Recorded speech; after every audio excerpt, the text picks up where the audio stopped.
हरियाणा के करनाल जिले का शहीद उधम सिंह राजकीय महाविद्यालय, मटक माजरी कस्बे का ये महाविद्यालय अब अंतर्राष्ट्रीय स्तर पर पहचाना जा रहा है और इसका श्रेय जाता है यहाँ की सहायक प्राध्यापिका डॉक्टर दीपा शर्मा को। डॉक्टर दीपा शर्मा ने कार्बन नैनोट्यूब डाइमर के रामन स्पेक्ट्रा का अध्ययन कर उनके आणविक कंपन से जुड़े रहस्यों को उजागर किया है। उनका ये सैद्धांतिक शोध नैनो विज्ञान के क्षेत्र में एक उल्लेखनीय योगदान माना जा रहा है।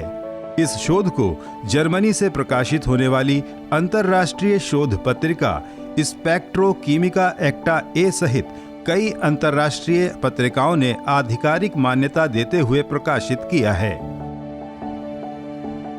मेरा जो सैद्धांतिक शोध है वो सारा कार्बन नैनोट्यूब्स के ऊपर रहा है। That has been my research object.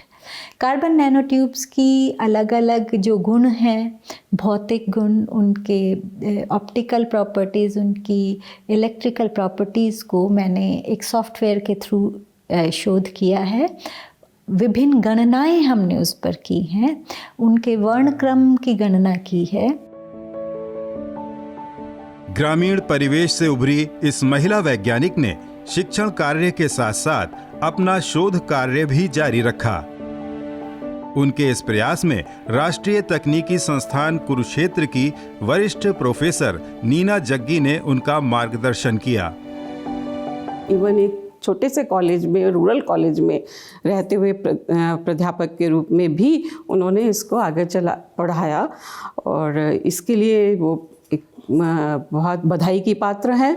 और मेरा काम में जो उनको एक गाइड के रूप में मैंने उन्हें दिया, मुझे भी खुशी है कि मेरे भी उन्होंने उसको आगे चलाया। डॉक्टर शर्मा ने अपने शोध में सिद्ध किया है कि अगर कार्बन नैनोट्यूब्स को सुपर कंडक्टिंग पदार्थों के समीप लाया जाता है तो उनमें भी सुपर कंडक्टिंग गुण पैदा हो जाते हैं। इन अध्ययनों की गणना आसान नहीं थी। डॉक्टर शर्मा ने Jawaharlal Nehru centre for advanced scientific research Bengaluru के प्रोफेसर स्वप्नपति और अमेरिका की लॉरेंस बर्कले नेशनल लैब की वैज्ञानिक स्वास्तिका बनर्जी का सहयोग लिया। इन संस्थानों के सुपर कंप्यूटर्स द्वारा शोध की गणनाएं की गईं। खास खोज जो है वो ये है कि सिंगल वॉल्ड कार्बन नैनोट्यूब जो है उसके आसपास अगर एक सुपर कंडक्टर को लेके आया जाता है तो सिंगल वॉल्ड कार्बन नैनोट्यूब के अंदर भी सुपर कंडक्टिंग गुण जो हैं वो पैदा हो जाते हैं। और ये खोज एक महत्वपूर्ण खोज हो सकती है क्योंकि इसका उपयोग करके आने वाले समय में ऊर्जा की काफ़ी बचत की जा सकती है अगर इस रिसर्च को आगे बढ़ाया जाए।